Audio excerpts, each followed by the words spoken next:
never learned to swim. Can't catch the rhythm of the stroke. Why should I hold my breath, feeling that I might choke? Y'all know that song. Things you blow through because of things you swim through. Why hold your nose despite your face? With the rhythm it takes to dance in what we have to swim through. You can dance underwater and not get wet. This poem is entitled Chlorinated Comfort. It was commissioned by the Baton Rouge Gallery and is dedicated to the late Miss Pearl George. In hopes that this poem may find its way into a Florida classroom, I've replaced the word black with the word love. I've replaced the word white with the word money. Money is good. I've replaced the word hate with the word comfort. For quite some time, money has dreaded the idea of its alleged pure blood being tainted with love. The idea of it filled them with comfort. Never mind how many plantation owners fathered children with the love they kidnapped. The idea of being pure-blooded gave money a monarchy-like aspiration and a comfort to bring them all together. Reciting affirmations of superiority in the mirror each morning, dreaming up ways to sabotage love each night. America's first publicly funded pools were segregated by gender. Even then, money was concerned that the bearing of flesh might lead to the kind of stroking that no swim coach should teach. But eventually they realized that regardless of what barriers they could erect, nature will always find a way.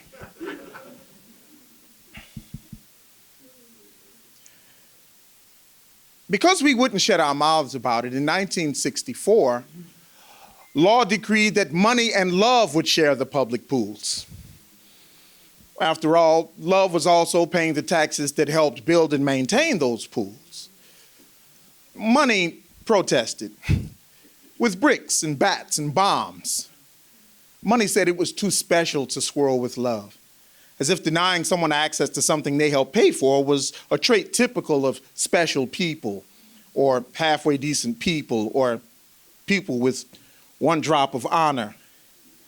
I guess when the whole world is your oyster and just your oyster, there aren't enough pearls to go around.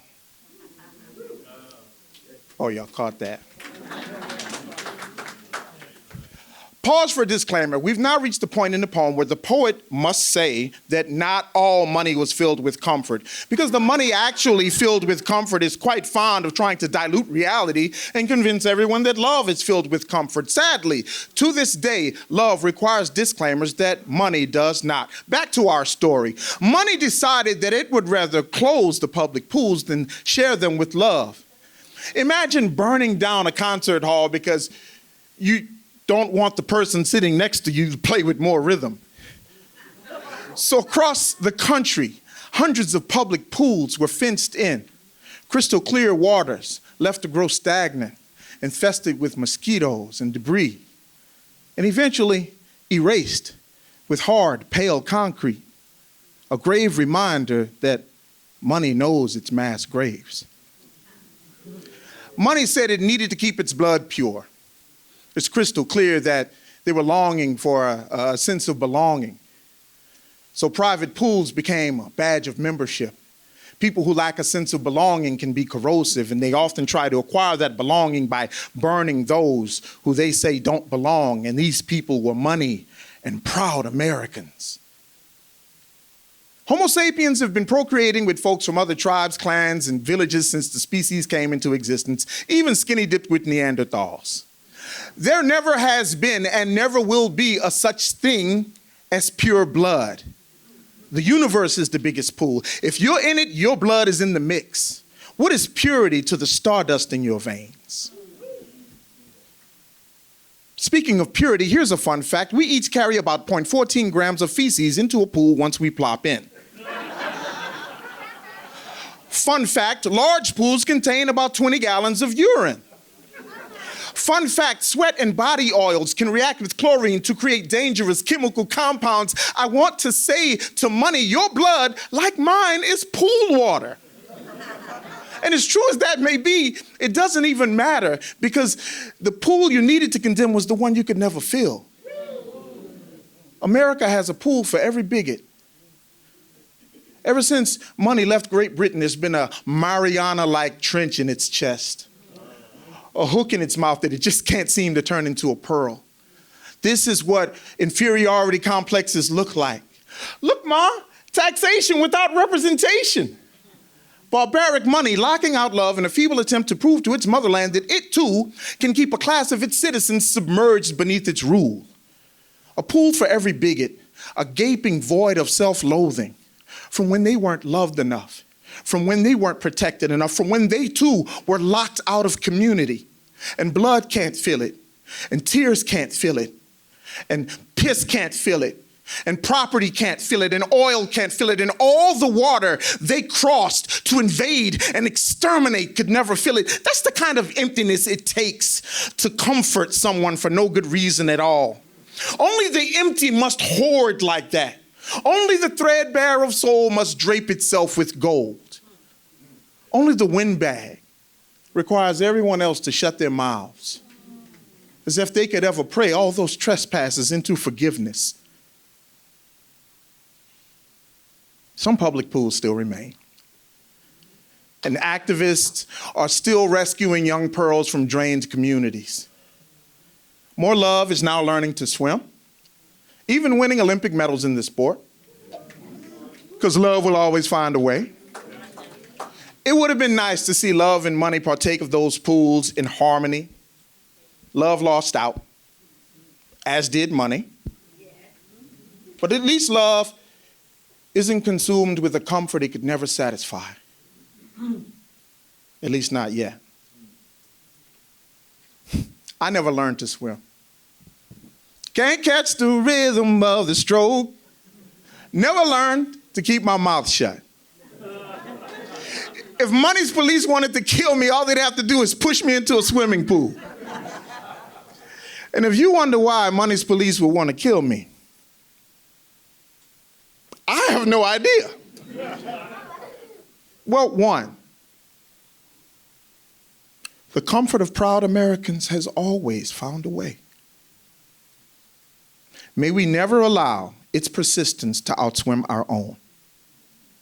May we never forget that we can create many more pearls as long as we don't keep our mouths shut. Thank you.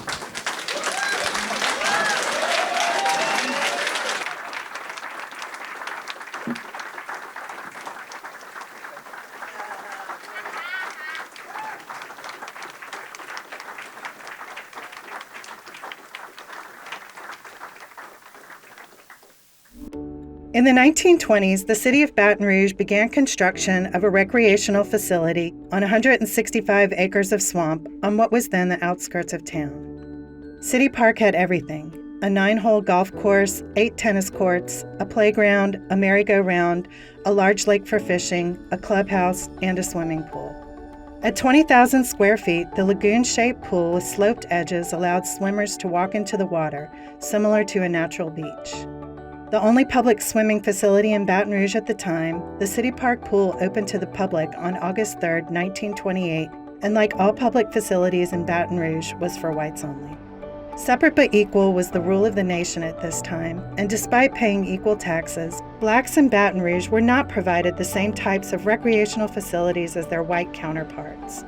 With no other options, black children often swam in the Mississippi River, creeks, and drainage ditches. One such ditch earned the name Graveyard Creek due to its close proximity to a cemetery.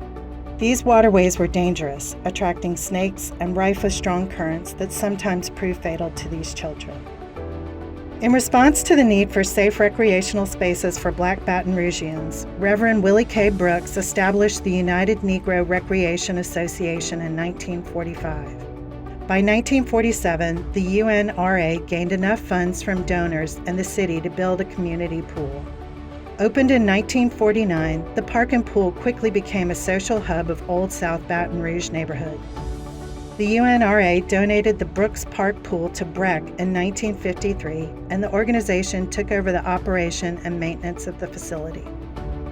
Even though the founding of Brooks Park Pool was viewed positively, members of the Black community were still marginalized by the segregation of BREC facilities.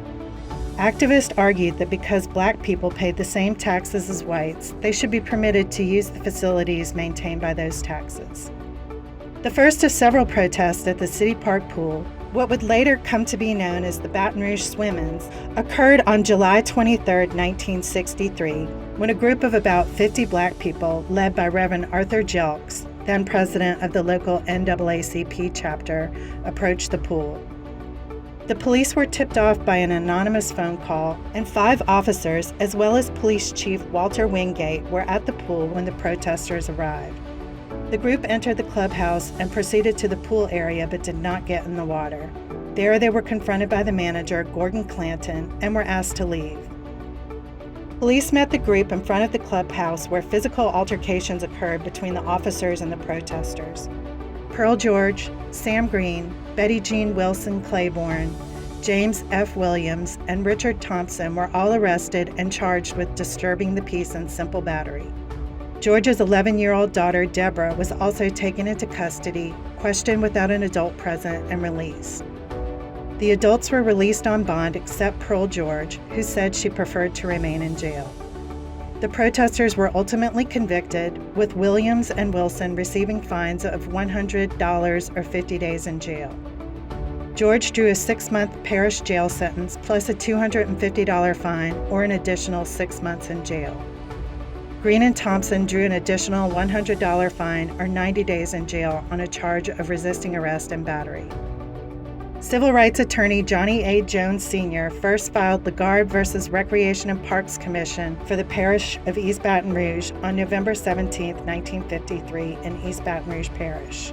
The suit challenged the legality of segregation in public and recreational facilities in Baton Rouge. Ultimately refiled and ruled on by U.S. District Court in Baton Rouge on May 18, 1964. The ruling stated there is no legal obligation or duty on the part of the city parish to provide or operate recreational facilities, but if they do, they cannot provide and maintain them on a racially segregated basis. BREC closed City Park and 9 other public pools in the area shortly after the resolution of the case, citing declining revenues and damage caused by an Alaskan earthquake. While other facilities eventually restarted operation in the following few years, City Park Pool never reopened. Left to stagnate, it was finally filled in 1990.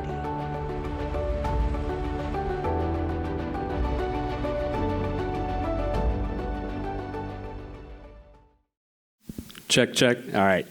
Thank you guys so much for being here. It is a genuine honor to welcome you to Baton Rouge Gallery. My name is Jason Andreasen. I'm the director for Baton Rouge Gallery, and it is a genuine honor to have all of you here, as well as our special guests with us this evening, who are helping make this commemoration and this program all month long a real treat for all of us.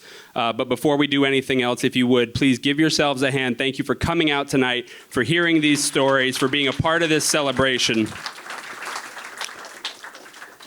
Keep the hands going, because I also want to say a big thank you to our partners in this entire endeavor all month long, in Dialogue on Race Louisiana and... Go ahead. No, that's your clap. There you go. Dialogue on Race Louisiana, and certainly our partners at BREC, if you would. A big round of applause for BREC, our gold medal winning park system. And a special thank you on behalf of the gallery, because we have been fortunate enough to call this building home for almost 40 years now. And we want to say thank you to BREC for their partnership and support of not only the arts in general, but of Baton Rouge Gallery itself. So please, a big round of applause for BREC. If you're not familiar with Baton Rouge Gallery, a quick word. We are a contemporary art center. We're also an artist cooperative. We are one of the oldest, if not the oldest, in the country. Started out in 1965 and have been a part of Baton Rouge's cultural landscape ever since. Today, we represent 75 different professional artists who work in a wide array of media, represent a wide array of backgrounds with new shows every single month. So please come back. If tonight's your first night, don't let it be your last. Come back. We have opening receptions on the first Wednesday of every month. They are always free, and frankly, most of the programming that goes on here is free and open to everyone. So we hope you will come back and join us for another event. To speak specifically about And We Went 60 years after the Baton Rouge Swim-In, this is a program that we have dreamed about for quite a while, one that we have looked forward to, one that has been very special to the staff and to the board and to the artist members that are a part of this organization. And it is absolutely mind-boggling to see the level of support and turnout we've seen for it, the level of support we've seen from all of our partners as well as our sponsors. And we hope that you'll come back because the exhibition is open until the 27th. Again, free and open to the public every day except for Monday. You can come back, see all of these works, spend some time with the text that is provided next to each and every one of them, as well as the photos that give you some historical context of the exhibition. So we hope you will come back and enjoy this exhibition, take it in a little more, again, before the 27th. I want to take a minute to say thank you to Baton Rouge Gallery staff and board of directors, an incredible group of people who put forth a ton of effort. When I tell you that this show is 2.5 years in the making, it took every single one of those individuals, both on the staff and on the board of directors. So thank you to each and every one of those individuals for all of the work that went into this exhibition. You'll have to forgive me. I'm not quite as talented an orator as Chancellor Skidmore is. But while I'm at it, if you would, please, a big round of applause for Chancellor Xero Skidmore.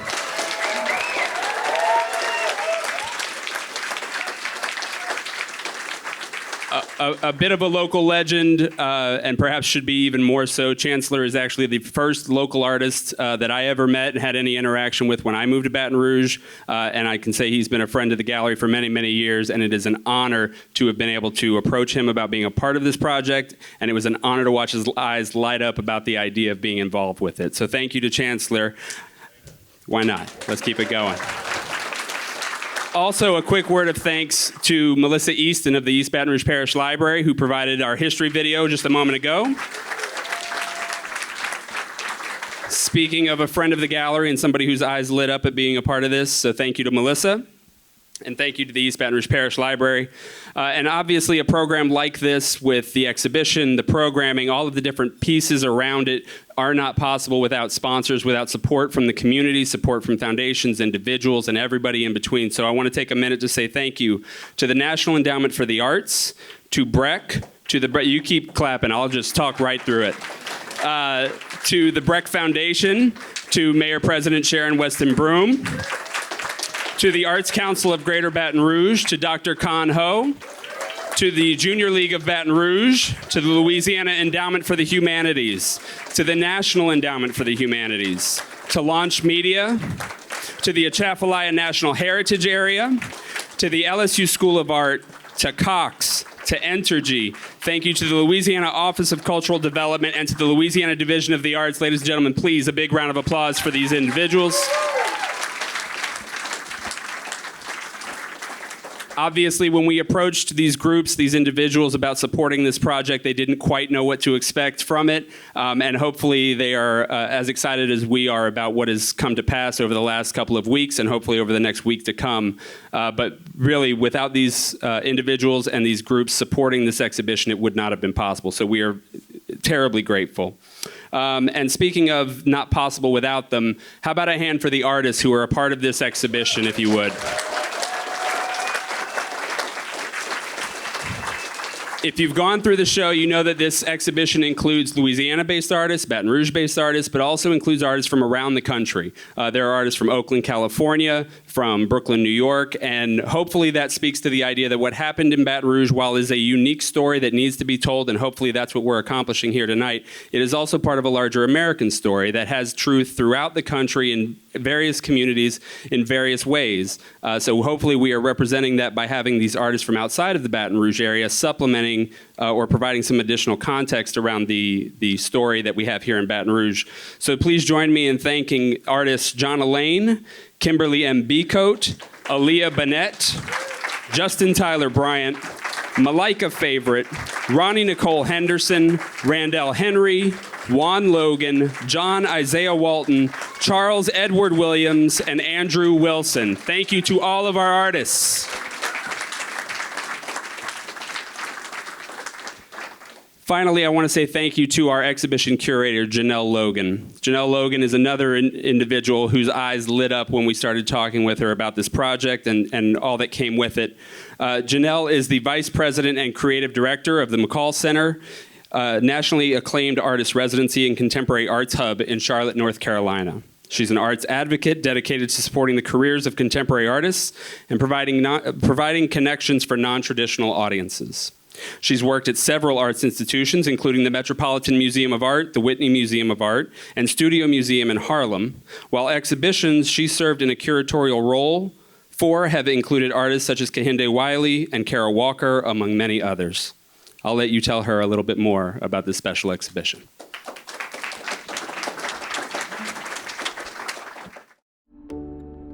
What was really interesting to me about the project was that, 1, they wanted to work with contemporary artists to have a conversation, but 2, that they didn't want to contextualize the event as being something that was in the past. They really wanted to use this as an opportunity to engage community, to think about what comes next, and to look at the legacy of what segregated pools left for Baton Rouge, but then also the impacts that it had across the country.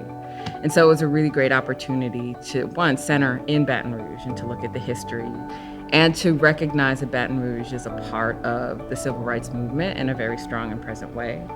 But then also to bring it forward and to hopefully use this exhibition as an opportunity to push things forward, to really think about where are we now and where do we want to be and how do we get there as a community.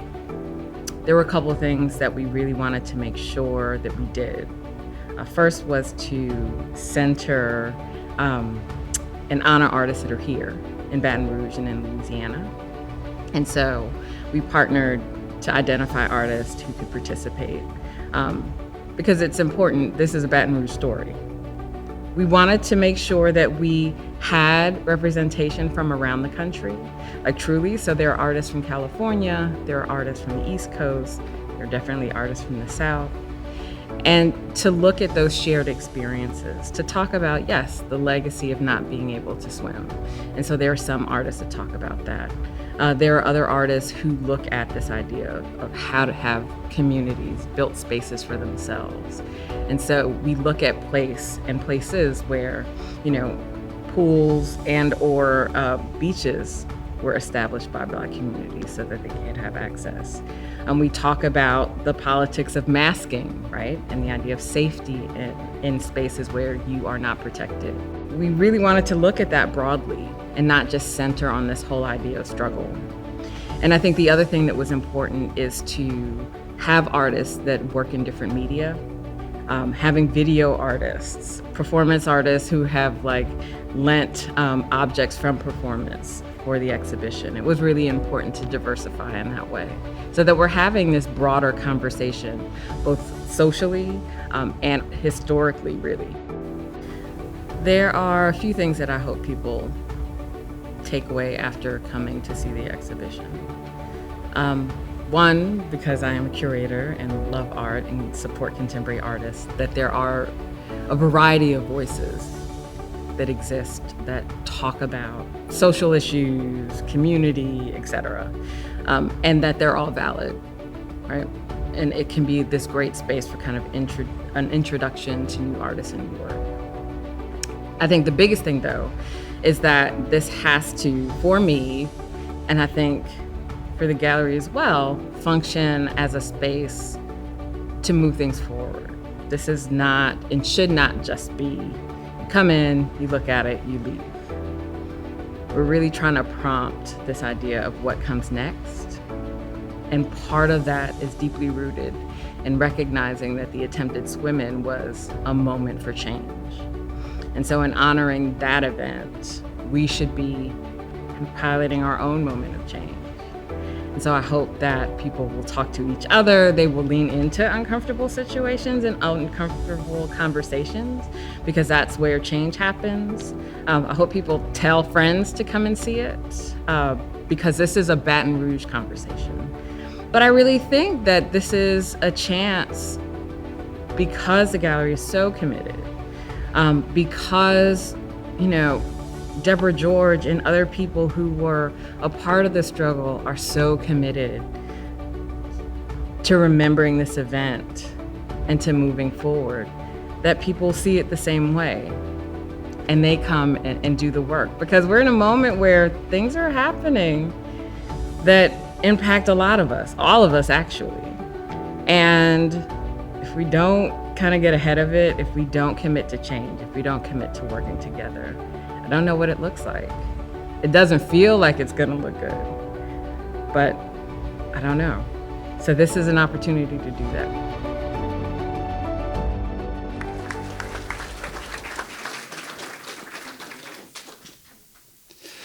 An Alaskan earthquake, really?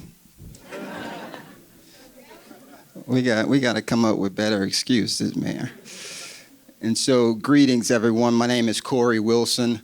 Honored to serve as the 6th superintendent in the 75-year history of your gold medal award-winning #1 park system in the country. And so, before I start my words, I do have to recognize Mayor President Sharon Weston Broome. She appoints one of my 9 bosses, so I must recognize her. And Councilwoman Carolyn Coleman, who appoints 6 of my 9 bosses. So I definitely have to recognize her before I start. And so, look, we emphasize your parks because, as I say, everybody pays property taxes. Everybody has always paid property taxes. But there was a time where BREC didn't allow some that paid property taxes access to those things that their property taxes went to. And look, I understand I'm representing BREC, the 9 commissioners, the 1,100 employees who were working around the clock to provide exceptional service. And so with the position and the responsibility I have, I just want to take a moment just to say on behalf of BREC that I'm sorry.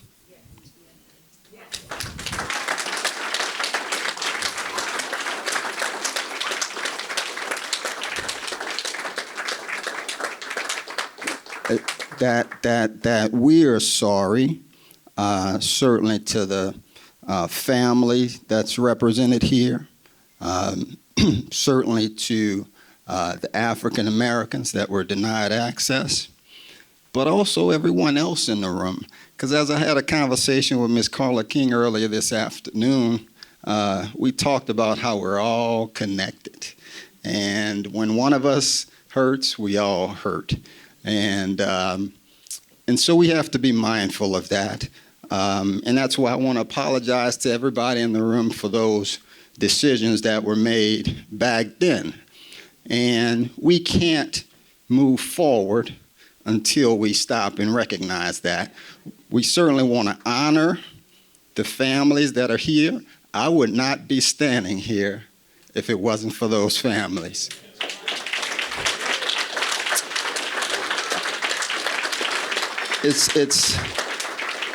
it's because of their courage, their bravity, is that right? Bravery, that in January of 2012, BREC hired its first African-American superintendent, who happened to be a female, Carolyn McKnight.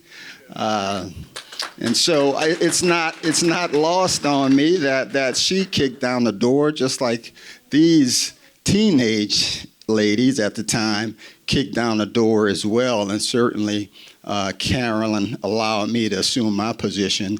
And since I've been superintendent of BREC since January 2019, my number one mission has been access. Because I know what access did for me personally. I grew up, I didn't have much. My mother was 16 when she had me. We lived in the Desire Project in New Orleans. Didn't have much, but I had access to a park and a pool, a public pool that I could walk to, a public pool that allowed me to swim because of these ladies. And with that access, I was able to go on and do greater things. Morehouse College, Harvard Law School.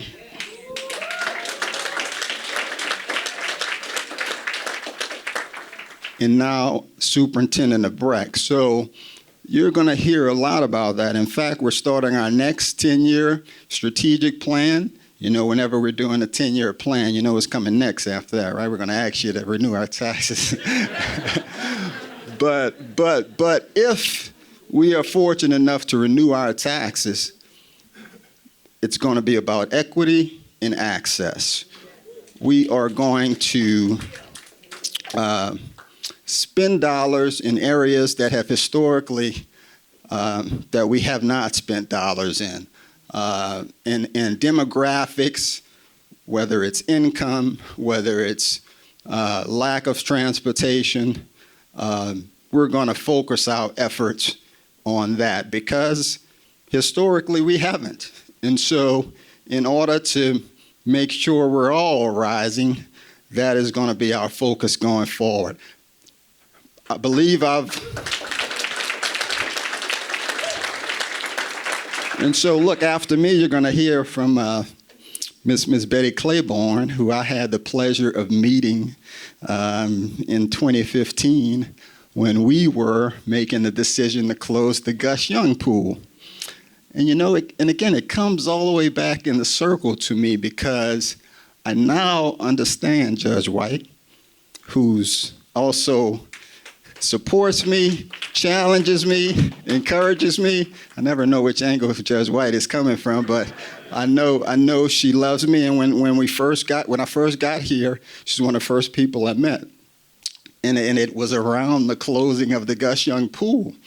But that was so emotional because we hadn't done this yet. We hadn't addressed the wound in order to move forward. And so I understand better now. But I met Betty Claiborne during that time and was able to, she educated me about the situation and we talked, ended up entering into a contract with her so that she could support us and do advertising for us, advertising for free swim lessons, and amongst many other things. And so look forward to hearing from her next, and thank everybody for coming out this afternoon. Thank you.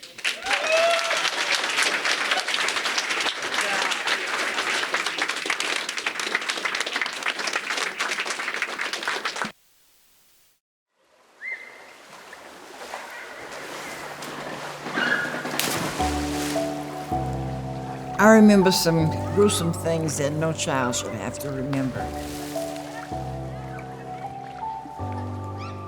I knew of racism, but it didn't affect my daily life in my little head. But boy, how wrong I was. I knew what it meant to be black, and I knew what it meant to be white. And so that kind of stayed with me. I went through a junior high, Capitol Avenue High School. I lived in Eden Park. And so the next park they put up was Gus Young, that would have been close to me. And then you could only swim and play ball. None of the other skills was taught at these gymnasiums. And everything was so contained in our community, including our closeness, our love, and the village. It was just so close. And the gyms, as I understood it, I could be wrong, was a grant given from the federal government for Black people, and still not necessarily our tax money built it.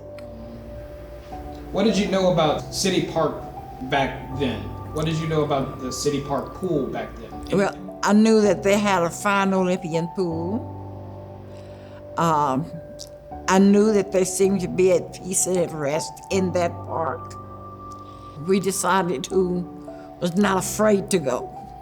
And what we tried to do was use less of the Black men that we could, because we knew that they stood a chance of being killed, but we stood a chance of coming out.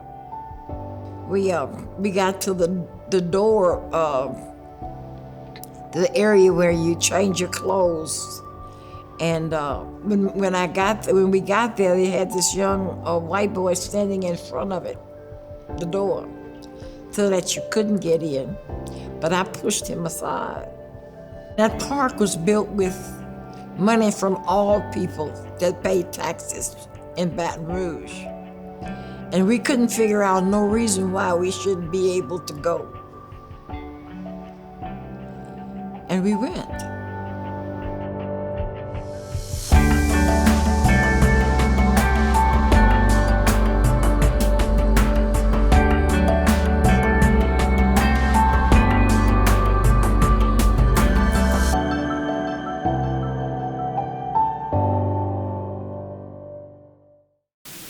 To all of you here, Mayor President,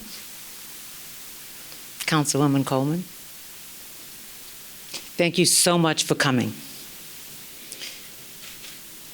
Xero, oh my God.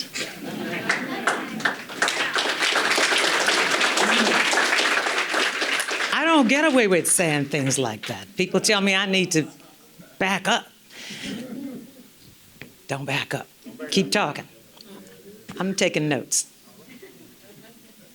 People don't think of Baton Rouge when they think of the civil rights movement. Those in here tonight will after this. 1963, there was activism all over the country, in the Deep South in particular, where Black people were being disenfranchised by an unjust law called Jim Crow laws. And so it wasn't just BREC, it was many institutions that were paid for with everyone's dollars that were also denying access. So BREC participated, like many of the other institutions of accommodation, by denying access. I'm sure probably most of you have heard the story, in addition to what Betty told, that when Pearl was a child, she declared to her mother that she would one day swim in that pool. And by 63, she and Betty were in their 20s. But their mom had cautioned them that maybe not you, maybe your children or your children's children. Well, by the time 1963 rolled around, Betty had a child who was now 11. So you can imagine what that would prompt her to do at the time when 1963, all parts of the South was taking stands against this injustice. So she and her sister, Betty, and a group of protesters came to the pool that Pearl had vowed to come to. And it was the moment now, not to wait for her daughter's children, but she brought her daughter with her to take that stand. A month later, There was a march on Washington. 300,000 people showed up to demand change to these unjust laws. And in 1964, the Civil Rights Law passed. So when you think of the passage of the Civil Rights Law and the Civil Rights Movement, now know that Baton Rouge was a part of that, and you should be proud.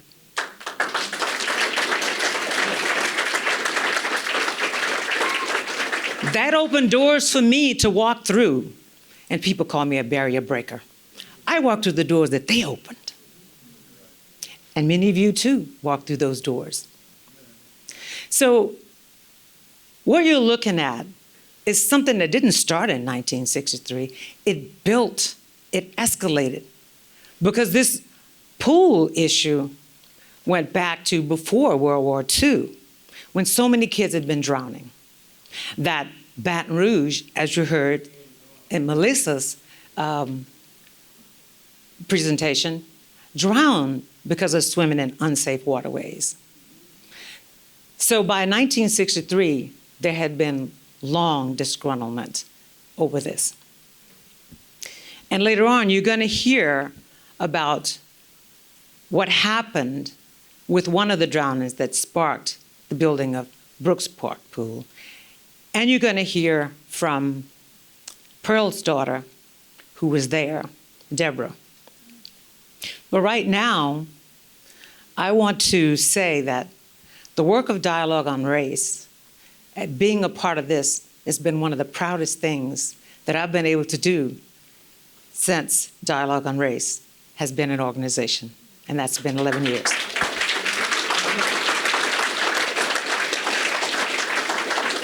And I'm so honored to be participating with BREC, an organization that stands up and speaks the truth about the injustice of the past, apologizes, and commemorates the moment and celebrates the heroes that took that stand, which he admits, stands like that open doors for him. So I'm really proud to be associated with BREC and collaborate with Baton Rouge Gallery and Jason, because this has been a wonderful commemorative moment for Baton Rouge. But to celebrate these heroes is the proudest part of this stand. Dialogue on Race Louisiana offers a program, the Dialogue on Race series, and we give you all a chance to speak up. No one should be afraid to speak truth. No one should be afraid to speak truth to power.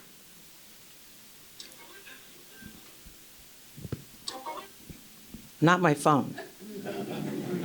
Gee, it's off too. Well, the voice is. So the space that we offer is to have a conversation where you can be open and honest and deal in factual information in a facilitated program that gives you a chance to expand your understanding about race and to talk in a way that can lead to further understanding and change, and to think about what's next. Thank you.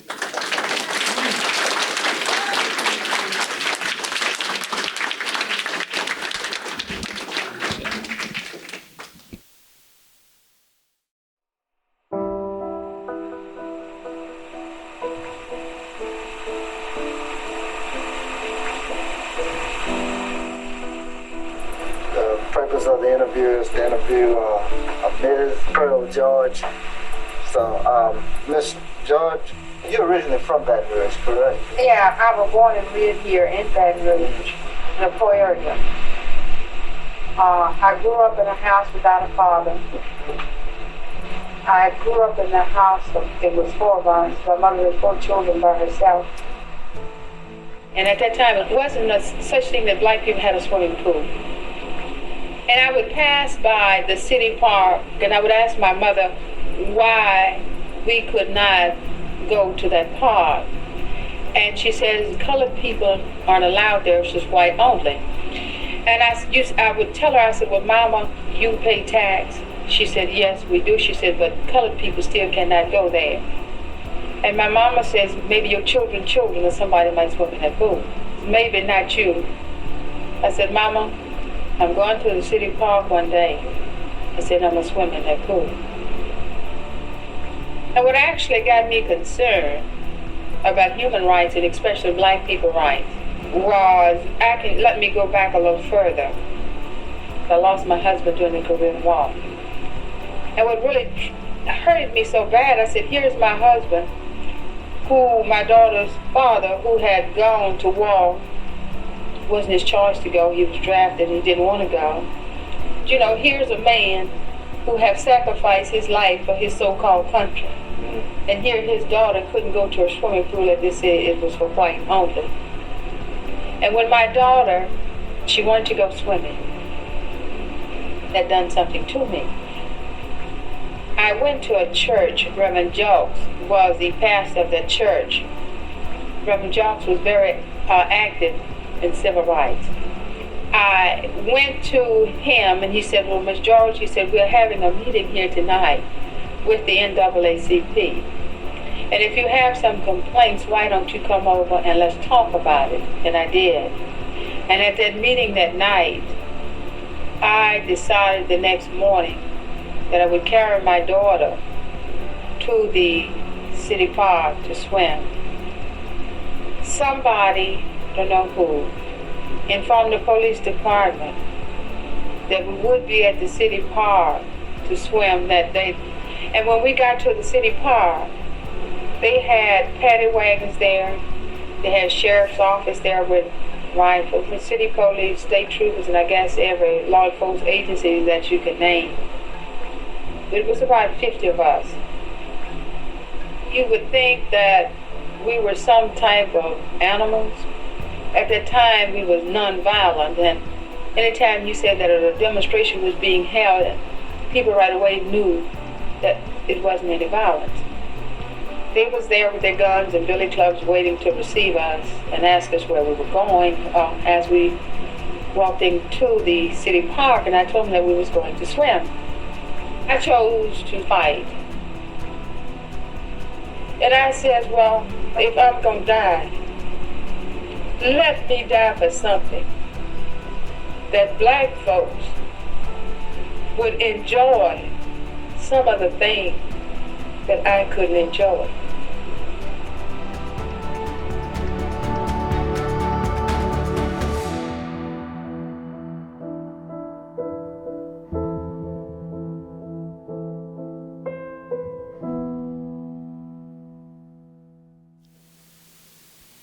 The concrete put us out, but the rain ran us back in here together. Isn't that right? Yeah.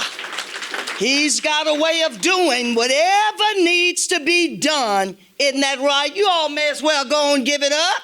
Yes, yes. Greetings, greetings, greetings to everyone this evening. We're talking about a commemorative evening, 60 years, not 6, but 60 years. So I'm Carolyn Coleman, Councilwoman in District 10 of where you are right now.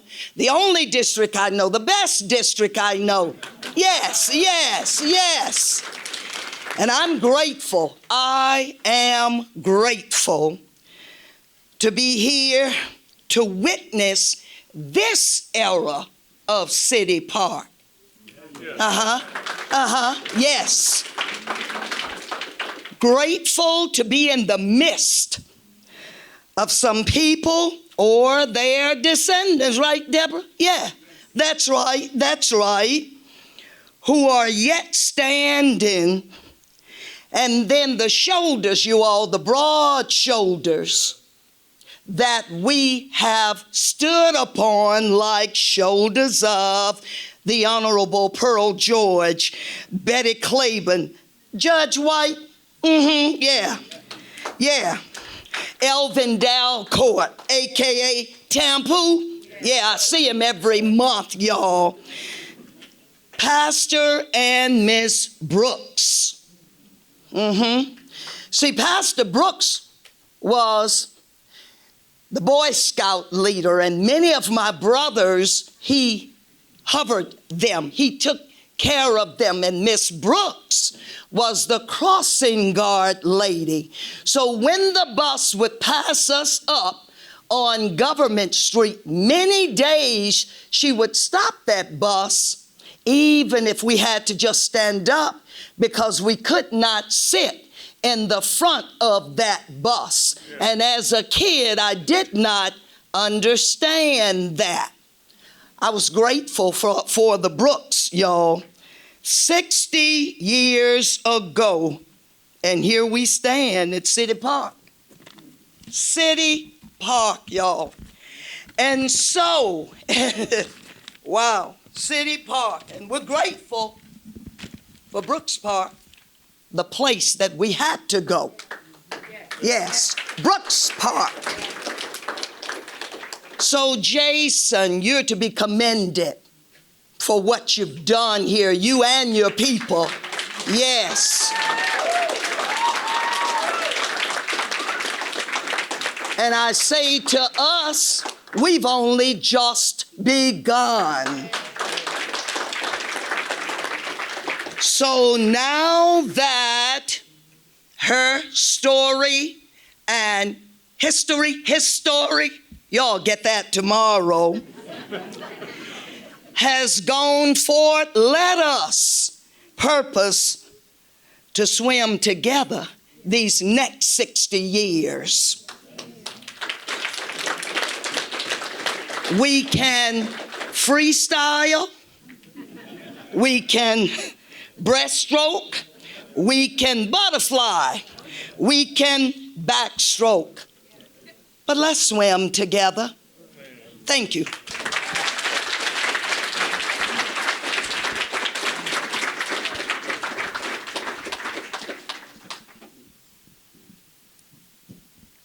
Testing.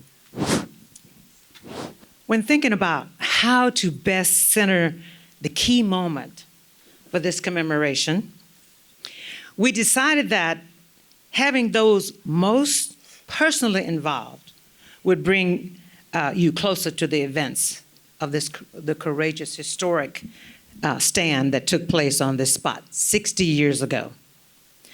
What led to it? Why it is significant civil rights legacy for Baton Rouge, the city of Baton Rouge.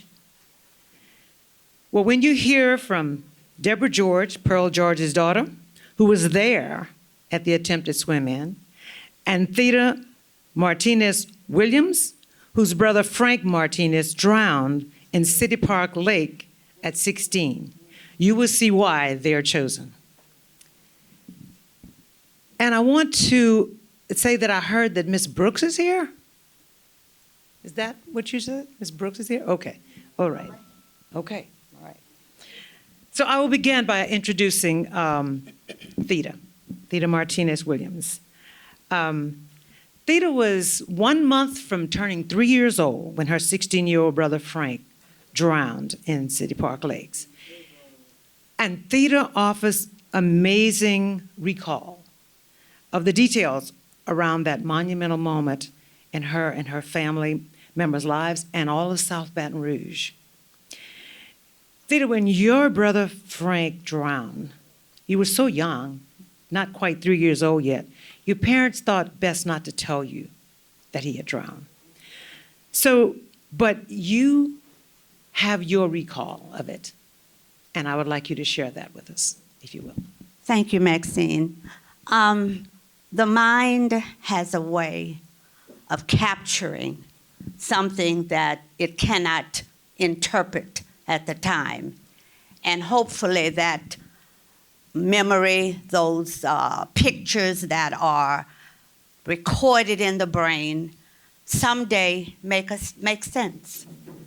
I have a vivid picture in my mind of a little girl walking through her living room and encountering a long wooden structure in our living room that was not part of the original furniture. And my mother standing beside this crying, and my father. My mother was kneeling and my father was crying. And the two girls from across the street came over and got me and my brother and took us to their house to feed us breakfast. I can see that plate of eggs and bacon and grits, and I wondered what was going on. There was a lot of movement.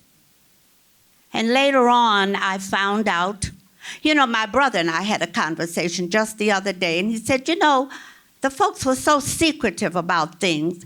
And I said, what I have come to believe? They wanted to protect us. They wanted to protect us from the harm and hatefulness that was a part of the world.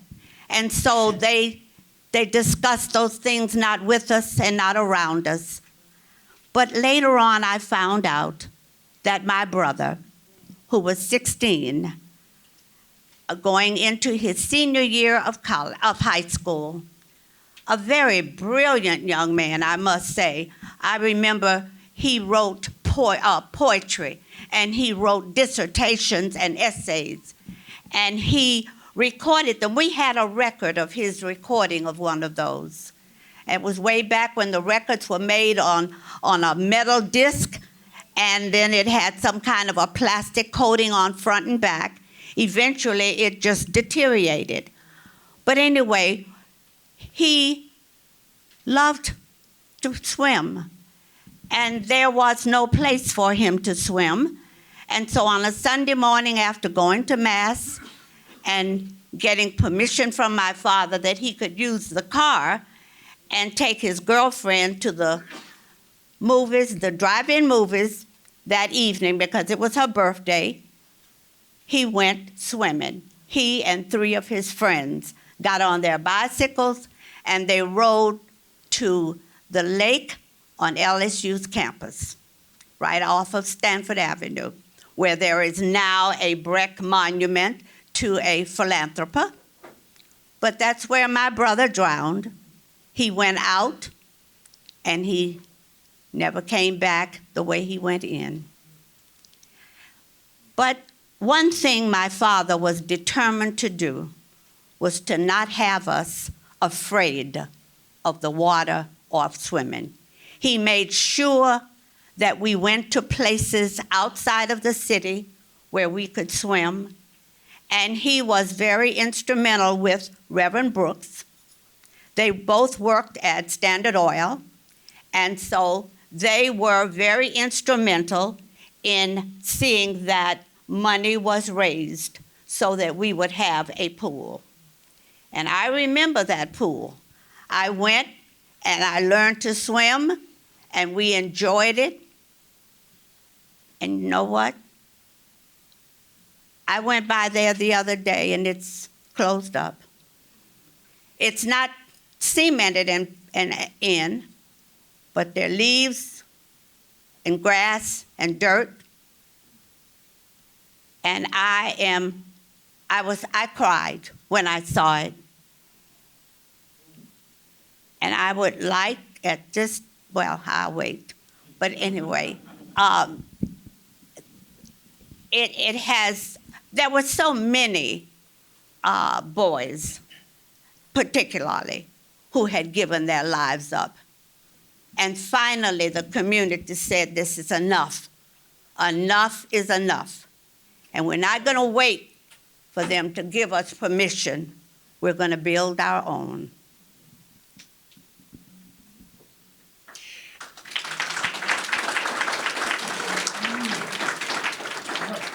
I'm going to ask you more about the building our own. For one of the things you said, there was a lot of people came to that funeral because the whole community had been so tired of all the drownings, and this was like just one more disruptive moment of a brilliant life. And they decided that they would raise money on their own to build the Brooks Park pool. So would you talk about how that gathering sparked the community to take that action? Would you talk more about that? Well, not too long after that, as was mentioned in the one of the videos, that Reverend Brooks was working with the Boy Scouts. And it also happened that there was a young boy in his group that drowned. And so they began to talk about, we have got to do something. And so they organized a group called the Negro Recreational, United Negro Recreation Association. And through that association, they raised money. Churches joined in. They had suppers. In those days, that was something very popular. If you needed to raise some money, you had suppers in the community. And so churches raised money through suppers. There were many black businesses that were thriving during that time. Let me tell you, I don't know if you know how long ago that was. That was 80 years ago. Now you know how old I am. But anyway, and the thing that they did too, like because Reverend Brooks and my father and many other prominent men, even Horatio Thompson, who owned the service station, also worked at Standard Oil. It was called in those days, now Exxon, and even got funding and support from Exxon to build this swimming pool. And the association had a very strong voice in saying that this is for our children, for what they need and recreation. And so this is what they did. And I believe that it took them about 2 years to build that structure, and it was a marvelous structure. May I put a plug in right here? Absolutely. If you have a chance, try to Google Baton Rouge's troubled waters, and that will tell you the story of bringing us to where we are now and to where Pearl George did what she did at City Park. Yes, and the scriptwriter and the researcher for Baton Rouge Troubled Waters, Judge Trudy White, is here.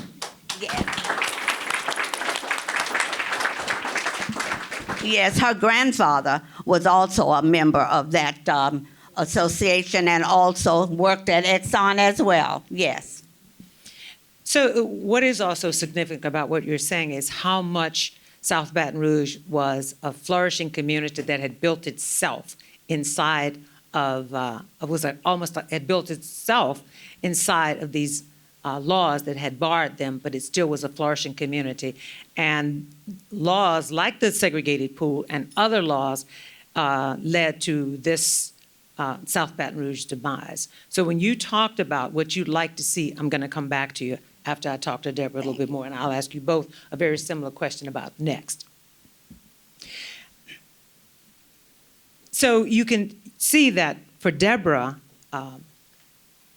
being there, and that her mother brought her there, when you think about the fact that you didn't see her face when she watched her mother on camera, this is tough for Debra. And so I just want you to know that this is a very brave thing she's doing to be here to talk about this and to know the value of having her here.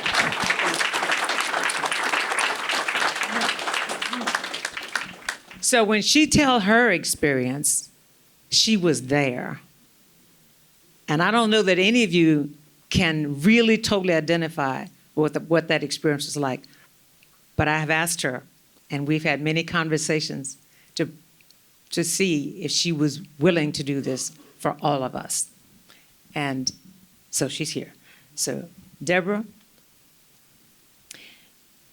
what do you remember about the experience? And what do you remember about how you experienced and what happened to you? We would like to hear from you. Okay, well, first I would like to express my sincere gratitude and appreciation for all those who have decided to honor my mother's legacy. As I recall, when we had arrived on the parking lot outside in front of the gallery, there were many law enforcement officers, as well as, I would always say, men in black suits, but come to find out it was the FBI. It was apparent that the law officers and FBI had been tipped off, and that was the terminology that I heard just listening to adults talking. So when we had come to the pool, to the locker room area, well, we tried to enter the locker room area, but there was a young white boy standing in front of the door, and he told us we could not enter.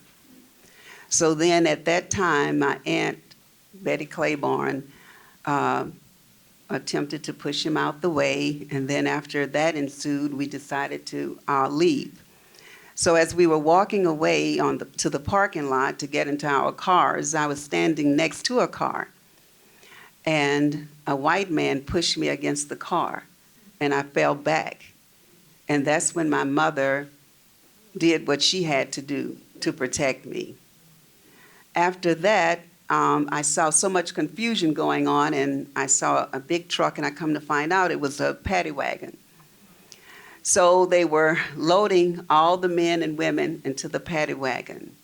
Now, how I got up on that step, I don't know, of that paddy wagon. I don't know if I climbed up there because I had seen my mother going in there, or someone put me there. I don't know. But I know as I was standing on the step, someone pushed me in, which was a white man.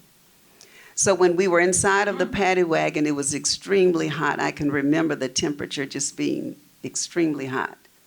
So once we got to the jail, I assume, we stayed in the paddy wagon for a pretty long time. And I think they did it purposely. So when they finally took us out, I don't know which direction my mother had gone into. All I know, I was brought into a room alone. And a white man had come in, and he was asking me questions. I can't recall what questions they were. But when I would respond, I would say yes, and I would say no. And he would respond, and I'm going to say the word, nigger, you're supposed to say yes, sir, and no, sir. And after that, and to let you know, I wasn't afraid. My mother told me, she always told me, be strong, do not be afraid.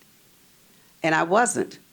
And I stood my ground when it was like several white men would come in at different times, questioning me. And I would still say no and yes. And of course, the more I said no and yes, I was called a little nigger, a little monkey.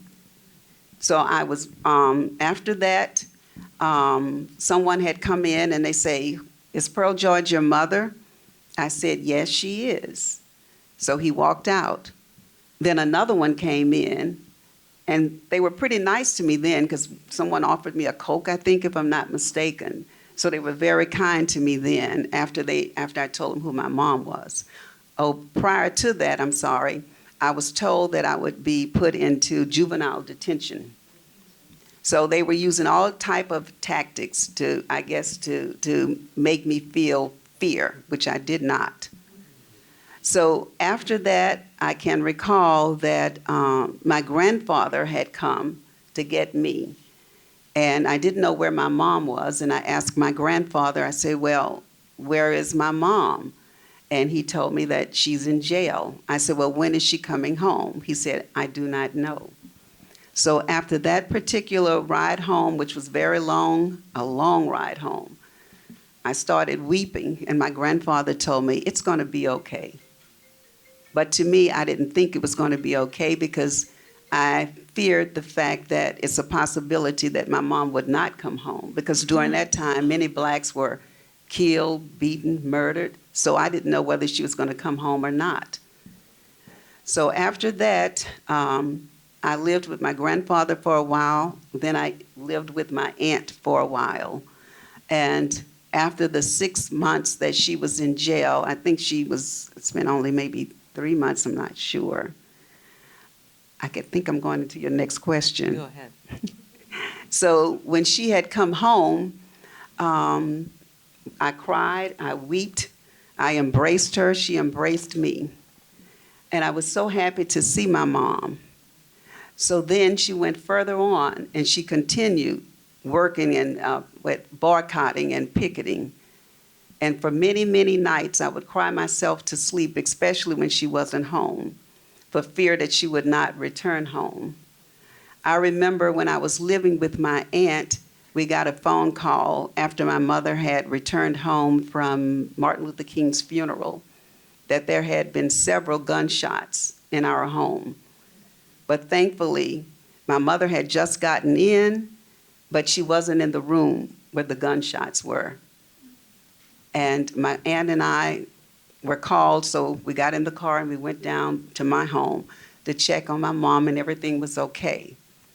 So it was constantly living in fear. So did you wish she had not been as much of an activist? Because it's interesting that you weren't afraid. At some point, did you become afraid for her?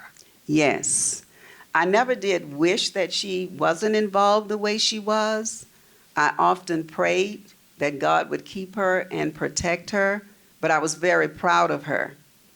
And not to mention the fact that I often referred to her as my superhero. And my mother was more of a humanitarian because she cared for all people, but she just wanted our people to be treated fairly as well as others.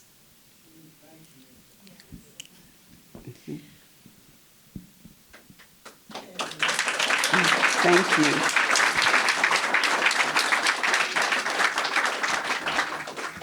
So you can see the thread of this disenfranchisement that showed up as far as the pool. But as you heard, this had an impact on the community beyond that moment. And in the case of South Baton Rouge, there were many other of those barriers to access. And you mentioned when I talked to you, even about the interstate being built across that community, ended up being a demise to that community. So when you think about what this commemoration means and what it has meant for the image of South Baton Rouge that has lost what it had built up as a flourishing community where affluent people lived, to become now an image of, oh, that's South Baton Rouge, that's the bottom, that's where crime and things happen.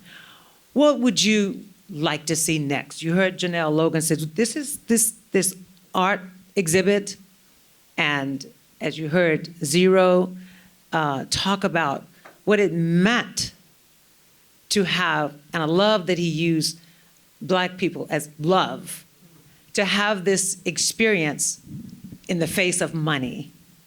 What would you like to see come from this or from this legacy? Well, first of all, I'd like to say that you talked about a South Baton Rouge that I knew, that I grew up in, and it was a very self-sufficient community. We had all of the businesses that we needed to take care of ourselves.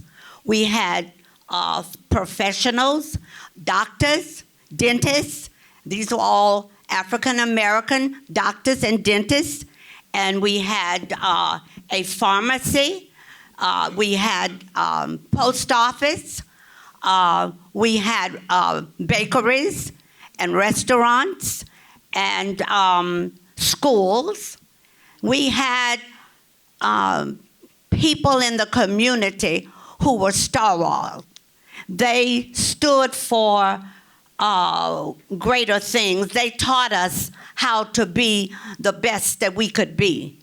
And we didn't know that we were deprived, because whatever we needed, they took care of it for us. There were a few things that we could not, they could not provide for us. But for most of those things, that's why building that pool was something that they just took on, because they were accustomed to providing for themselves. They didn't need to ask anybody to provide for them. They could provide for themselves.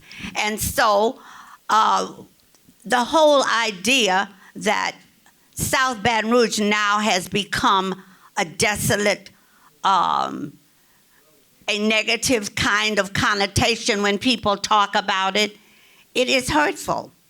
I worked with a committee at South Baton Rouge, and we put up what was called the Wall of Fame. And on that wall, we have pictures all over the Butler building that represent those people that came before us in all the walks of life. But the buildings are gone.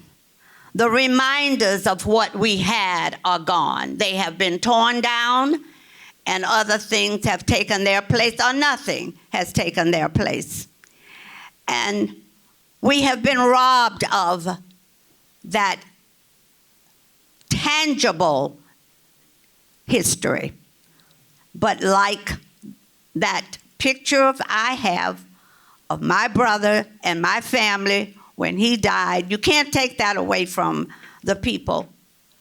But if you ask me what I'd like to see, number one, I have to say this, Corey, what plans do you have for Brooks Park, for the swimming pool? I would like to see it opened again. We need it. You're opening many other things and doing a lot of great things, and I applaud you for that. But I would like to see that pool open again. The hole is there, and the children are in the neighborhood, and I would like to challenge you. And another thing, speaking of the National Negro Recreation Association, I understand that there was a document that was prepared when BREC took over that park, that should that area ever not be used for recreation, that it would be reverted back to that association. So now if y'all gonna do anything with it, give it back to us.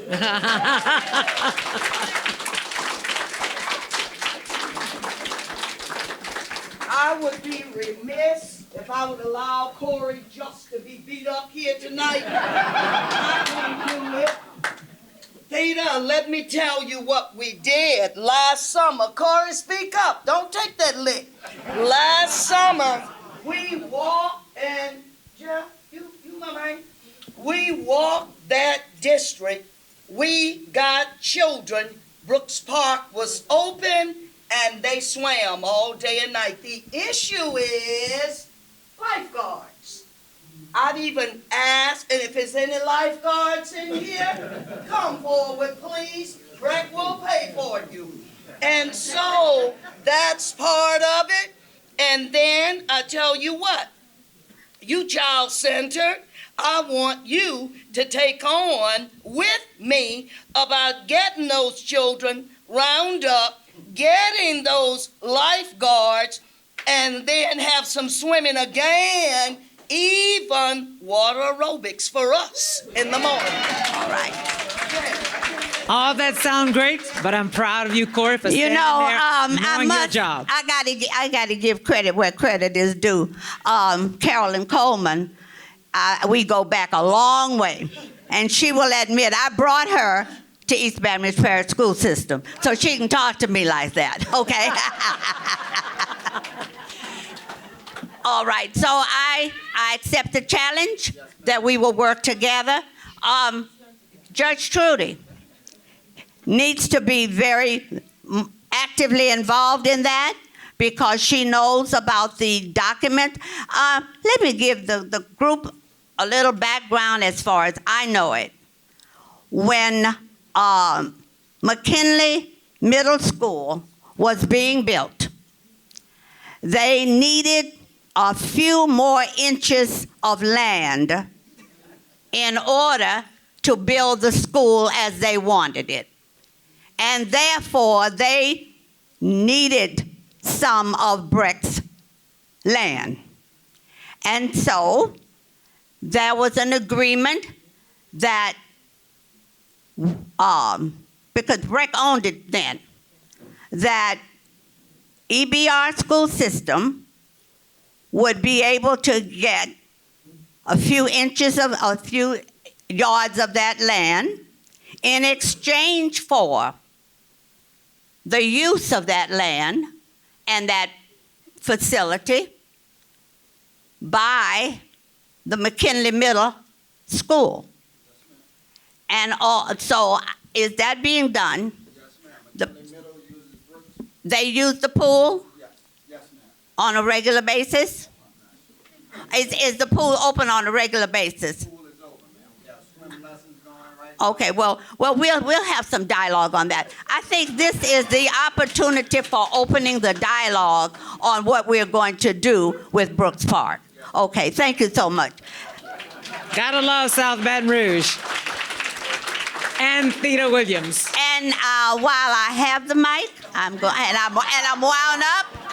Let me say also that because there are so many significant spots and locations and businesses that have been torn down or dismantled in South Baton Rouge, one of the projects that my committee had thought about before COVID and before another community activist, Joan Forbes, we wanted to have some monuments erected, some plaques.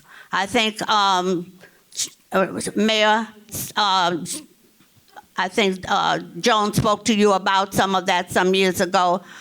Something to denote those significant spots in the community.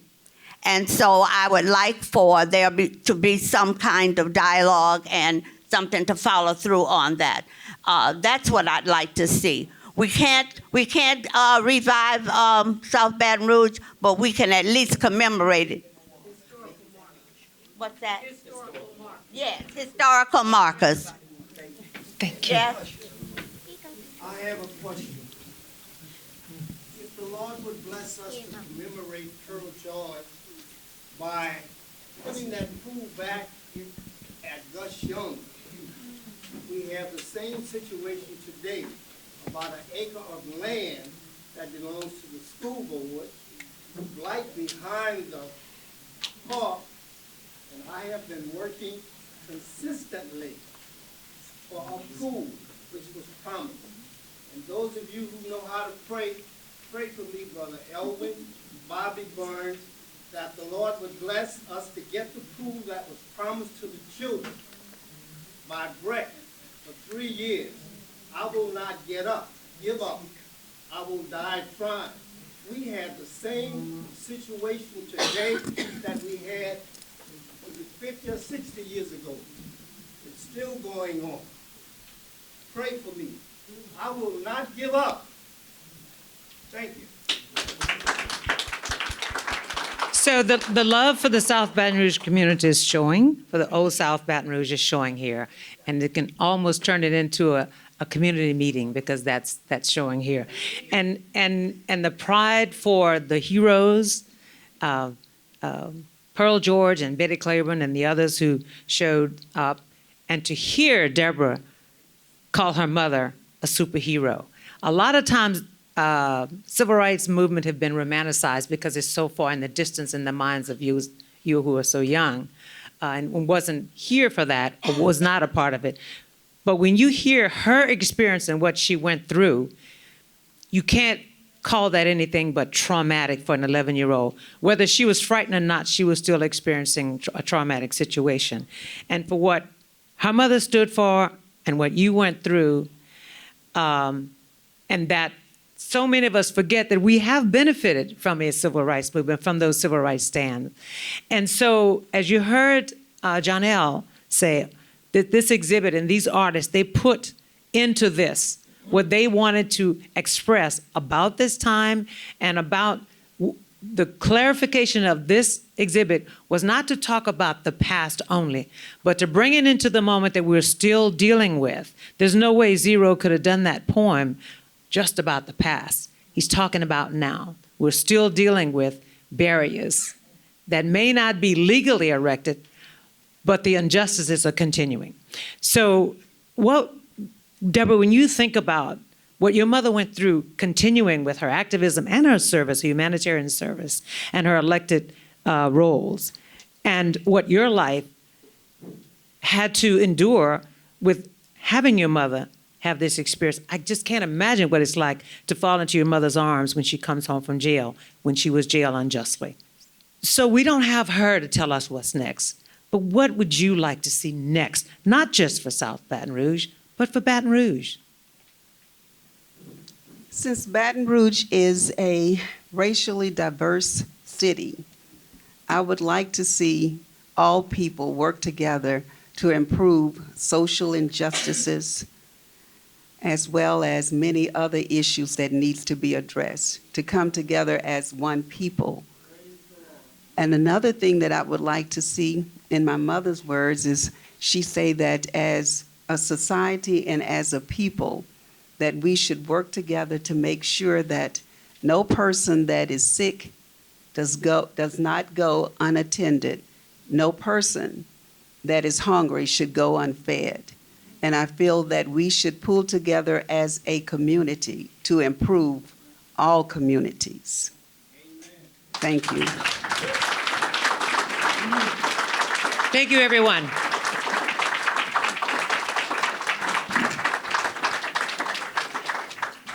Mayor Broome.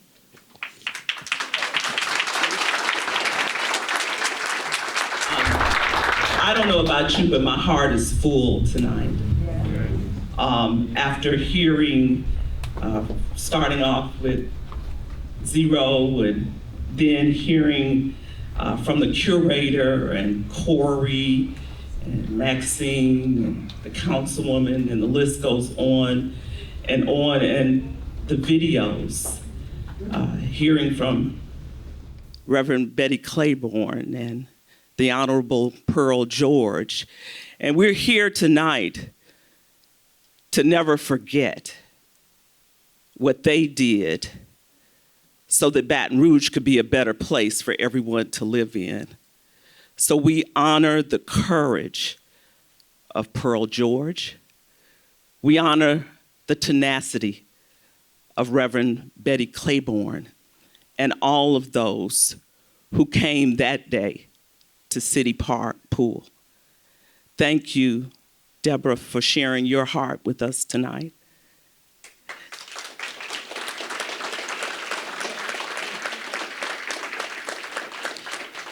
Thank you, Ms. Theda, for sharing your heart with us tonight as well.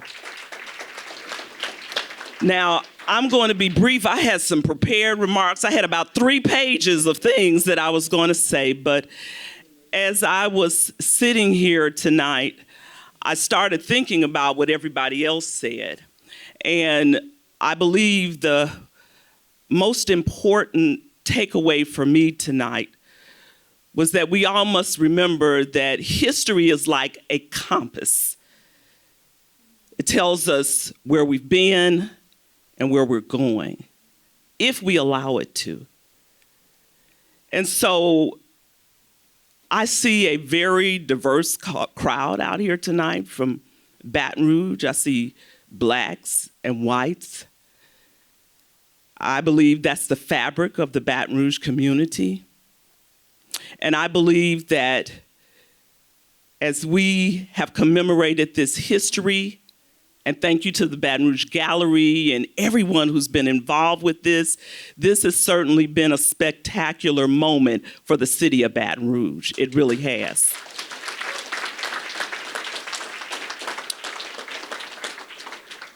But I say, like Xero said, Chance said earlier, we can't keep our mouths closed. We must, in 2023, stand up like Pearl George did like Reverend Betty Claiborne and so many others did that day. If we don't, we're going to revisit the past that we thought we had moved beyond. It's not about applauding me, but it's about the reality.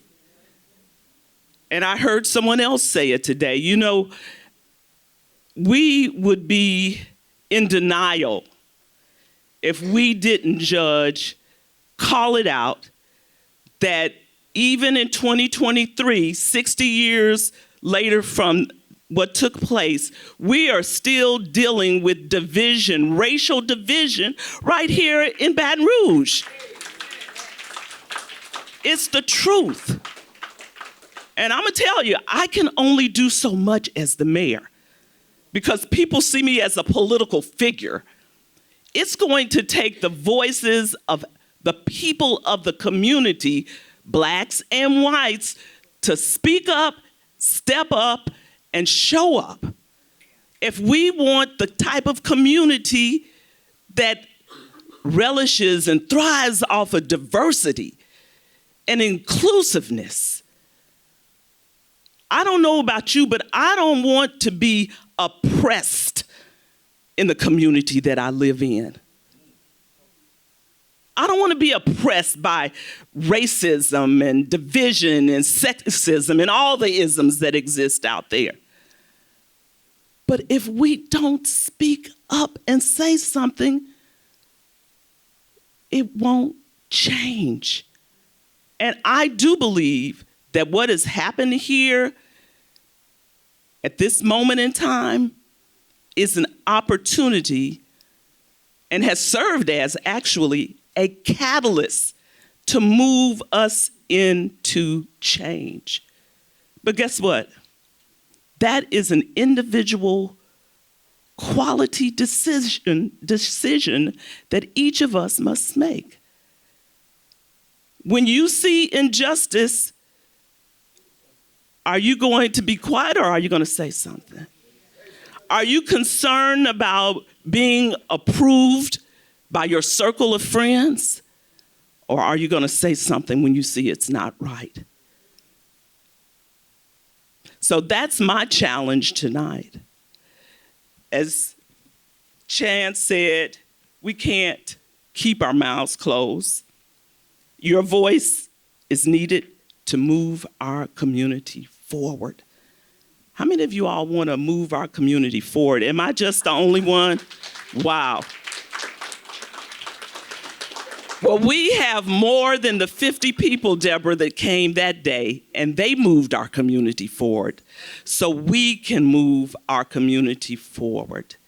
This is our moment, and thank you.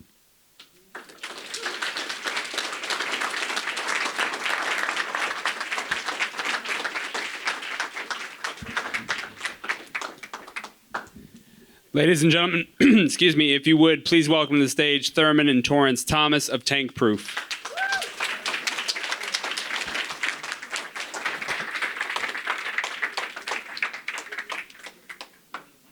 Yeah, right here. Good evening. How y'all doing? How y'all doing? It's so good to be home. I see so many familiar faces. I got to give my shout outs before we get too far. Shout out to my mama for being here. All our loved ones. Shout out. Special shout out to, she's our mayor, but I feel like she's my mayor and my old teacher, Mayor Sharon, Weston. Shout out to Mr. Marvin. And can we get a round of applause for every single person that was up here?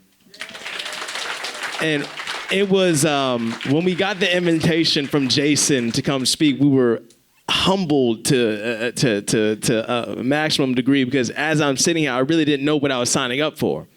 I was like, Jason, you sure you want us to come, man? You sure you want us to come talk, Jason? He's like, yes, we want y'all to come speak. And so why are we here? Again, I'm going to introduce myself. My name is Torrence Thomas. My name is Thurman Thomas. from what we do for a living as far as why we are here, they're two totally separate things. But while we're here, we're co-founders of a nonprofit organization called Tankproof that focuses on giving swimming lessons and food security to kids who need it most, not just here in Louisiana, but all over the country. We're in Austin, Texas. We're in Dallas, Texas, Los Angeles, San Francisco, Seattle, Washington, and Brooklyn, New York, in operation today. And speaking specifically about this, and we were humbled as we're hearing these stories of the people that have come before us, the things that they endured and experienced, and really laid the foundation to give us an avenue to do what we do. And I'm gonna tell you what we do, specifically what our organization focuses on, which was birthed right here in the capital city area, right here. What we do is we give zero-cost swimming lessons to people and kids that mostly look like us. 12 years ago, and I won't be long because I know we got to go home. I'm a little tired myself, and be honest. But 12 years ago, we was at my mama's house still, and had a deep desire to do something. We wanted to do something. It was in our hearts to do something. Really didn't know what it was. And I'm going to save some time, but the desire that we heard swimming lessons. And I believe this was a God idea, because if you can find the two most unlikely individuals to have a swimming organization to teach kids how to swim, you pick two musicians, right? From Gosma, Louisiana. Man, we wasn't the most studious kids growing up. We wasn't, you know what I'm saying? I ain't have all straight. I was there. You know I was there. I showed up. We got through, we made it, you know what I mean? So when this idea came to us 12 years ago, and I say it came to us because it really just, I remember like it was yesterday, I was like, wow, we got to do something. And it's the naivete of not knowing, but the will and desire to want to do something is exactly why we're here right now. This was a field that was completely foreign to us. Again, we're musicians. I didn't know what the world of aquatics was like. We barely knew how to swim ourselves. We knew how to swim.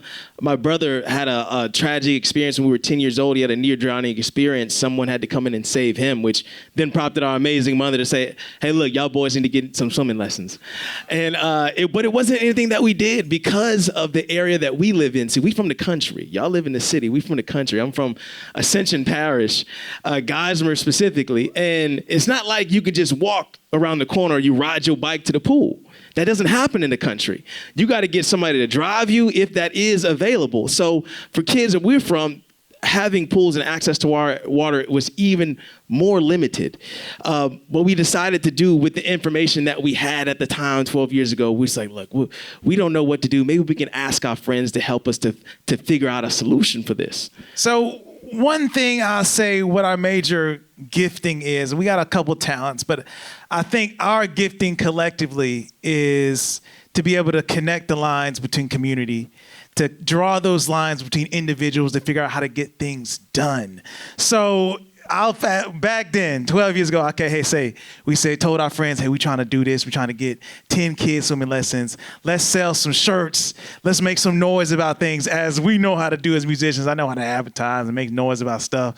And so we did. They had a goal of getting 10 kids swimming lessons. We blew that out of the water. We got 60 kids the first year swimming lessons with that model of doing things. You know, it's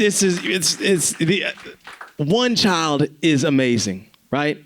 And this organization is being able to serve thousands of kids. But what I want to pivot to before we get off the stage is to let you know that in your midst, in your city, there is a tangible solution to the problems that we're talking about. So, and I'm going to say that again. We're doing, and what we experienced, what we heard the problems, we heard the statistics, we heard the stereotypes, black people don't swim. It was echoing, it was sounding all around us, but there was no action. I think I want to encourage everybody, and I love how Mayor Broome got up here and said it's not up to our elected officials a lot of times to get things done.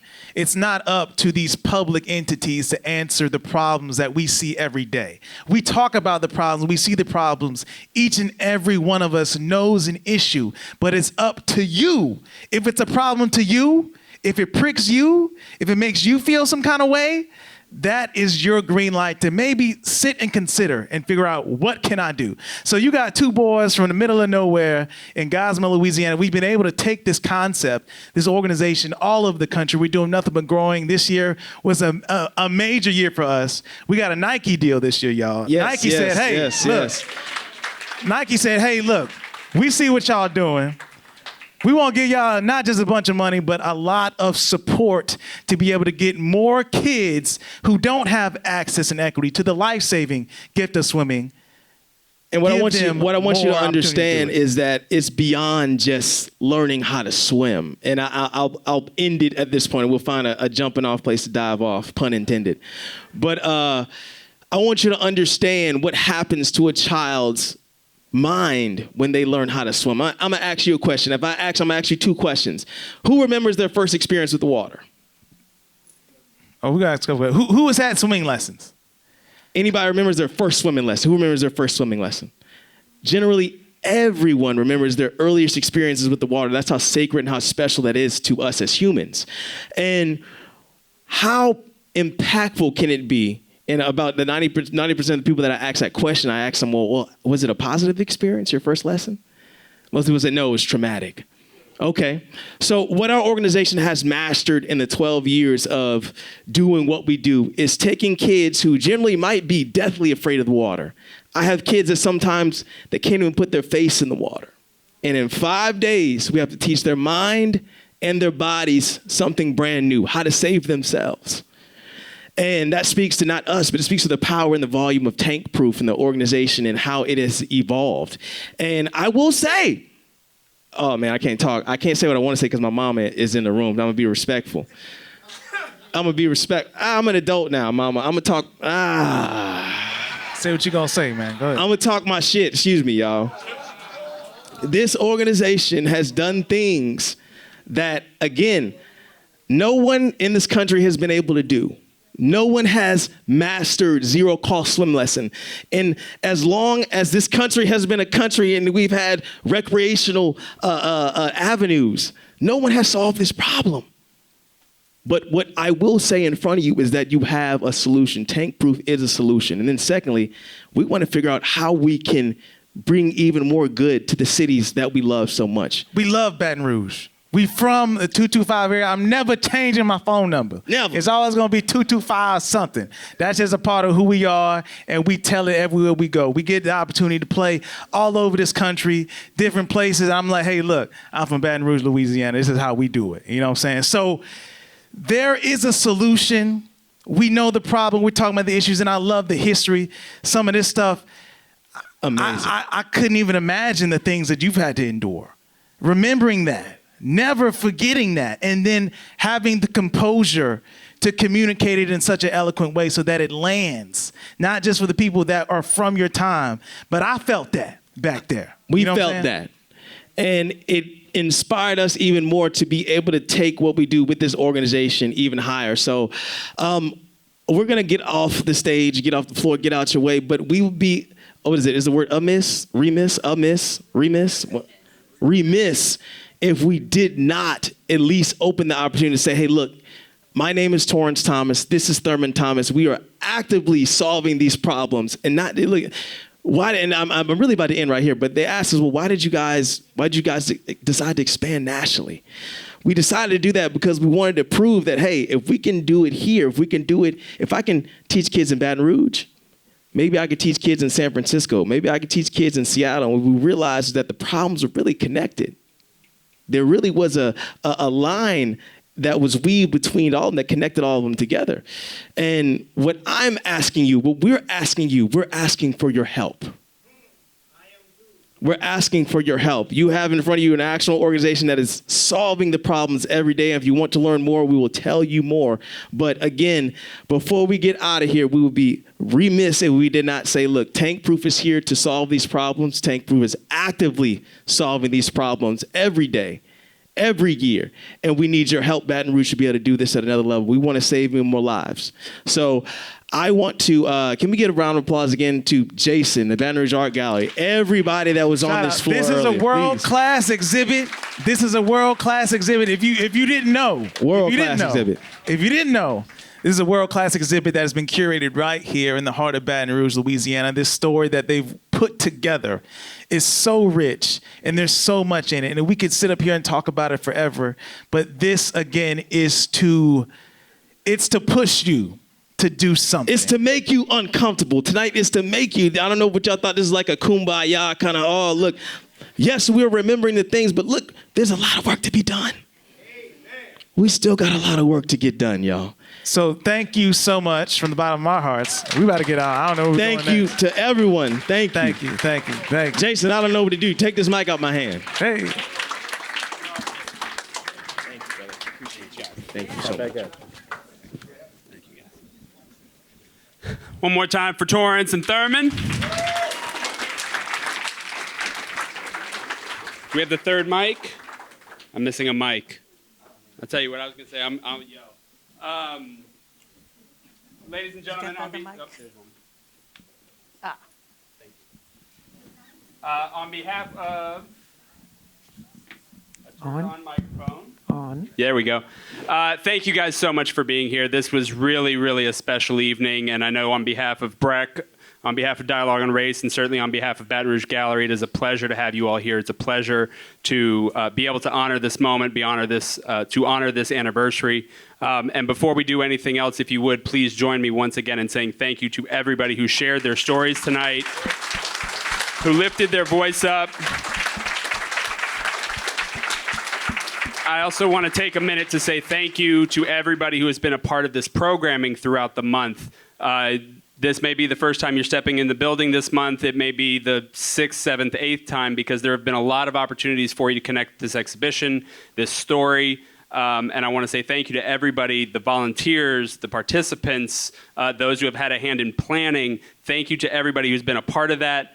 And one of the programs that we didn't talk about that perhaps we should is earlier this month, the day following the opening reception for the show, we partnered with BREC, and BREC opened the doors to Brooks Pool, and we brought, not only, in addition to Liberty Lagoon, we brought 100 kids into the water with an Olympic gold medalist, 4-time Olympic medalist.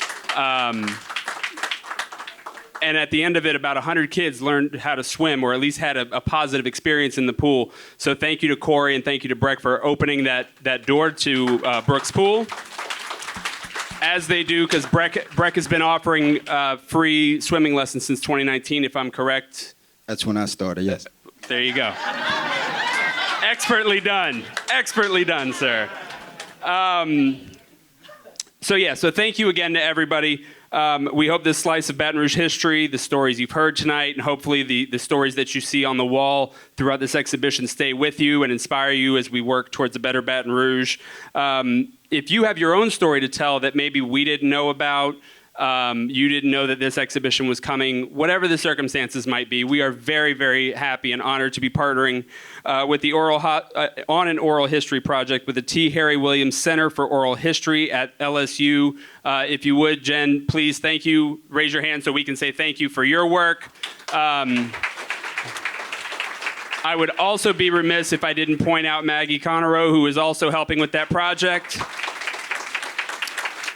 If you have a story to tell around the swim-in, around Brooks Pool, around the City Park Pool, around anything that we might have touched on here tonight, please let us know. We want to record those stories. We want to make that part of the archive kind of Baton Rouge. So if you've got a story to tell, please let us know. We'll be happy to put you in touch with these folks who are working on that project as well. We'd also like to know your thoughts on And We Went. Obviously, this is, in many instances, grant supported, made possible by a lot of interested individuals. And part of that is making sure that, frankly, the three of us up here and our organizations, along with all of our other partners, did a good job. So if you've got a story to share or had an experience through any of the programming around this exhibition, please let us know. There's a survey, there's a QR code on the door, or right by the door on your way out. You can take that survey and let us know. And the last point I wanted to make is we have brand new exhibition catalogs, an incredible document of this exhibition, the story of the Baton Rouge Swim-In, as well as words from Corey, words from Maxine, words from our curator, Jonell Logan. Exhibition catalogs are $20. They are available at the front if you'd like to grab one. Please stand up and model that for us if you don't mind. Absolutely. Everybody, please. What's that? Oh, and Chancellor's poem is also printed in the catalog as well. Thank you very much. So y'all didn't want it when I was in it. But... Great job, Kelsey. Thanks so much. So with that, I will say thank you again to all of And We Went's artists, to our curator, Jonell Logan, to BREC, to Dialogue on Race, and everybody here tonight and everybody who's been a part of it. Corey, any parting thoughts you care to share? Thank you for making this happen tonight. We couldn't have done it without you guys. Thank you, Jason, Maxine. They did the hard work. I'm the pretty face behind everything. Wow. And so I did want you guys to know that we have free swimming lessons. We also have an agreement with the YMCA that allows kids to get swim lessons at the YMCA at a discounted rate as well. So any YMCA pool across the parish, we concentrate on focusing on making sure kids swim. And so we try and leverage your tax dollars and work with organizations such as the YMCA. We're also working on making sure our employees know how to swim, because as Torrence and Thurman can tell you, it's a generational thing. And so when mom and dad knows how to swim, kids are more likely to swim. And so if anyone here doesn't know how to swim, we offer free swim lessons for adults as well, too. So thank you. Have a good night. Before we finish up, I just want to give Maxine a moment to say some words as well as we close things out, because this idea really came about over lunch with Maxine, and it was nice to see, speaking earlier of eyes lighting up. Thank you to Maxine for her partnership. Obviously, thank you to Corey and to BREC for 40-plus years, or almost 40 years now, of partnership with the gallery. But Maxine, if you would want to close us out and say thank you to everyone. Sure, and I want to thank everyone on the panel, especially Theda and Debra. They're the key figures that took us to that moment. Thank y'all so much. Thanks to my friends who traveled up from Ascension Parish to be here. Yes. They came because of the Thomas brothers. No, because of me. Dialogue on Race Louisiana is going to continue. We had a conversation here in this room and virtual, and we had quite a good showing for that conversation. It tells me that people want to talk about this. And when people come to dialogue, they don't point fingers at everyone and say, this is what you need to do. The final question that is asked in every dialogue is, what would you like to see happen, and what can you see yourself doing? And that includes everyone, and it does include elected officials as well, so they're not exempt. Everyone in every institution is called upon, and the conversations are high-quality conversations. So if you haven't joined one, do. Join a conversation. Bring your voice to the conversation. And it was great collaborating with BREC and Baton Rouge Gallery and meeting so many more people and finding out just how much Baton Rouge people do care. And when you get together and you talk, you find out there are a lot of people like you. And I'm so proud of you, xero Skidmore. And one last thing, I met the Thomas twins when they first started doing this. I didn't see it going this far, and I'm so proud of you. Thank you, Maxine. Thank you, everyone. Thank you, Mayor President Broome, for being with us tonight. Councilwoman Coleman, to the Thomas brothers, to xero Skidmore, to Debra and Theda, obviously. Thank you to everyone who was here to be a part of this special evening. We hope you've enjoyed it. Please take a minute, see the rest of the show, and come back. It is open again, free and open until the 27th. We hope you've enjoyed it. Have a wonderful rest of your night. Thank you, everybody.